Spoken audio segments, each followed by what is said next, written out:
안녕하세요. 안전한 투자로 편안한 노후 준비 중경투TV입니다. 네, 5월 19일 월요일 시작입니다. 비트코인 10만 5천 달러. 지난주 무디스 미국 신용 강동으로 나스닥 F더장 마이너스로 종료되었지만 비트코인은 잘 버티고 있고요. 전고점 10만 8천 달러까지 2%도 안 남은 상황으로 3월 4월 7만 달러 안 팔고 무조건 홀딩 했어야 됐죠. 돌이켜보면 전형적인 개미 털기였고 기관들 비트코인만 싸게 사기 위한 전략이었습니다. ETF로 비트코인 자금 진입이 나스닥 빅테크 못지않게 계속해서 들어오고 있고요. 대신 비트코인은 문제없지만 이더리움이 마이너스 2% 빠지고 2600달러 상승 이후 또다시 하락하고 있습니다. 리플, 솔라나, 에이다도 더 이상 못 오르고 있고요. 비트코인 도미어스가 59%까지 내렸다가 60.9% 반등을 했는데 무디스 신용 강등 충격으로 나스닥 하락오면 비트코인보다 알트코인이 더 빠질 가능성이 있습니다. 하지만 이더리움도 내린다고 해도 2000불은 이번 하락 지켜줄 것으로 예상되고 리플, 솔라나, 도지도 하락 이후 재반등 예상을 하고요. 기관들 비트코인 매수 움직임이 심상치가 않습니다. 7만 달러 하락 이후 10만 달러 회복하니까 2월 10만 달러 때보다 더 많이 비트코인 ETF 매수 주문 증가하고 있고요. 비트코인이 이후 12만 달러, 15만 달러 절대 불가능한 수치가 아니다. 기관들 매수가 이야기를 해주고 있습니다. 블렐라 5월 9일부터 350밀리언 들어왔고 14일에도 230밀리언, 15일 400밀리언, 16일에도 비트코인 10만 달러 상승했지만 120밀리언 진입 속도는 꾸준하고요. 블렐라뿐만 아니라 피델리티, 아크 인베스트, 그레이스케일까지 기관들 매수량은 증가하고 있습니다. 그리고 무디스 신용 강등으로 나스닥 이번 주 어떻게 될지가 정말 관건인데 시장에서는 2011년, 2023년 스탠다드 푸어스, 피치 모두 경험을 해봤기 때문에 세 번째 나오는 신용 강등은 상대적으로 충격이 약할 것이다. 상승 막기 위한 증시 눌려주기다 이야기를 합니다. 지난 주만 해도 테슬라 17%, 엔비디아 16% 급등을 해버렸고 애플, 아마존도 6%, 구글, 메타 8%, 빅테크 모두 반등을 했고요. 테슬라, 엔비디아가 상승 가장 좋았고 마이크로소프트도 전고점 회복, 구글, 애플 순서로 미국 증시 잘 나가고 있습니다. 거기에 트럼프 현 정권과 공화당에 힘 실어줄 수 있는 새벽 뉴스가 났고요. 바이든 전 대통령 퇴임 이후 4개월 만에 전립선암 진단받았다. 뼈로 전이되고 심각하다 소식 나오고 있습니다. 코로나, 고인플레이션율, 고금리, 러우 전쟁 모두 다 잘 겪고 오고 미국 증시도 바이든 시절 상승이 좋았죠. 바이든이 건강만 좋았다면 지난 재선에서 트럼프와 막상막하였을 건데 건강 문제로 대선 중도 포기하고 해리스로 교체되면서 민주당은 참패를 했습니다. 퇴임 4개월 만에 이렇게 전립선암 진단받은 거면 바이든 기존 측근들도 이미 바이든의 신체 인지 능력이 심각하다는 거 알고 있었다는 거고요. 혹시라도 바이든이 재선했다면 미국 시나 코인에게는 또 다른 충격이 될 수 있었습니다. 권력이라는 게 한쪽이 약하거나 이렇게 병에 걸리게 되면 다른 한쪽은 힘을 얻는 걸로 현실세인 트럼프와 공화당은 내년 중간 선거까지 굳히기 들어갈 수가 있죠. 나스닥도 고점 회복 얼마 안 남았고 비트코인도 신고점 갱신 직전입니다. 트럼프가 대외적으로 관세 전쟁 말고도 미국 내 세금 감면 정책을 강하게 밀어붙이고 있고요. 공화당 내부에서도 강경파들 반발로 감세 법안 통과 못하고 있는 상황인데 내년 중간 선거까지 미국 증시 계속 오르고 중간 선거도 공화당 승리하게 되면 트럼프의 감세 법안은 힘이 실리게 됩니다. 무엇보다 이번 트럼프 감세 정책은 3만 달러에서 8만 달러 소득자가 15% 세금 감면되는 거고요. 원화로 치면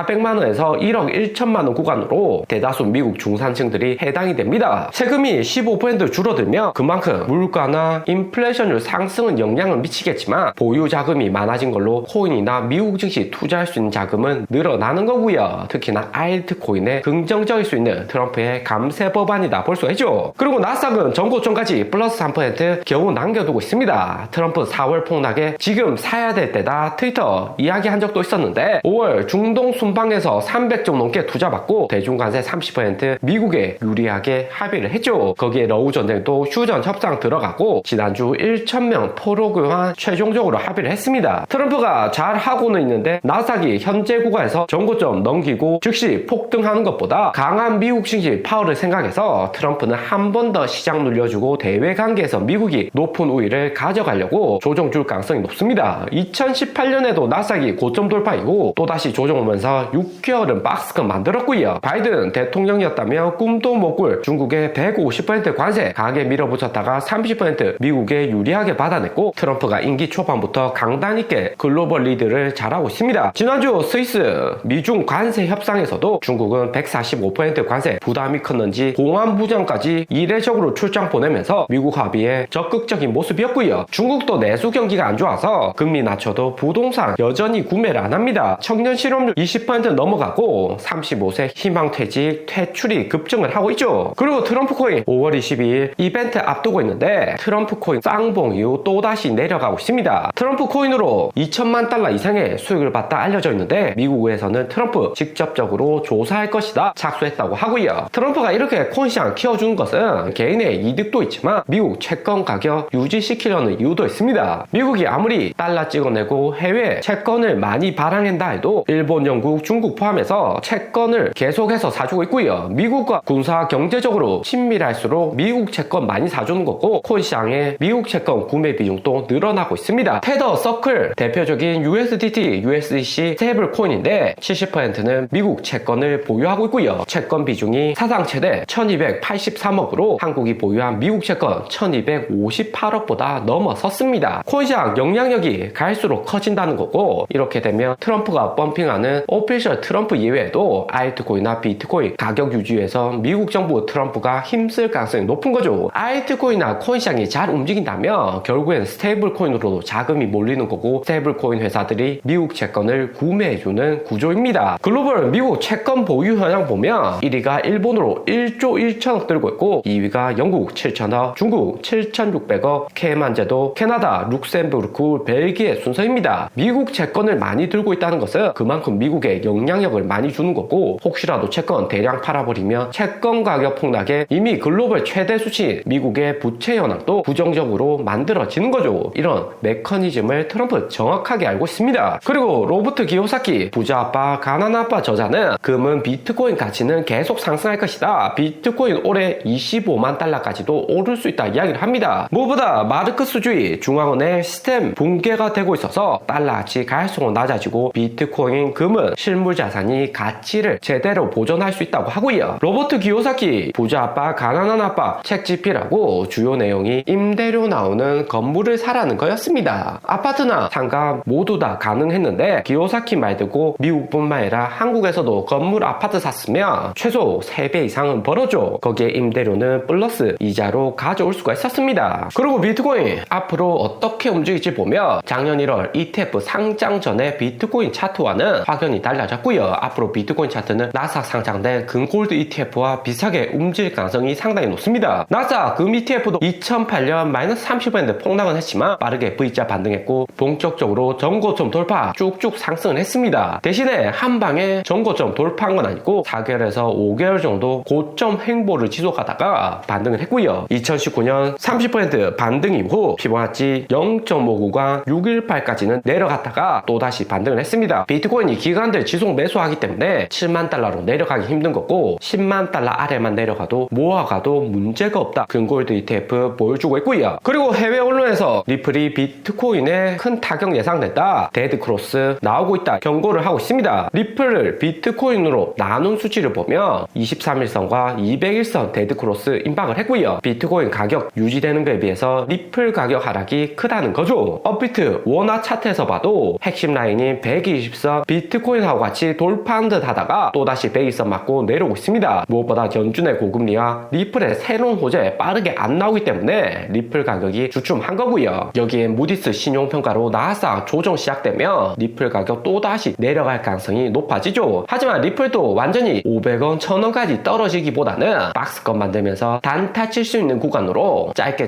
수익 볼 수 있는 움직임이 나올 듯 합니다. 오늘의 영상은 여기까지입니다. 좀 더 디테일한 투자 정보가 필요하신 분들은 커뮤니티로도 자료가 공유되니까 멤버십 가입과 구독 부탁드립니다. 감사합니다.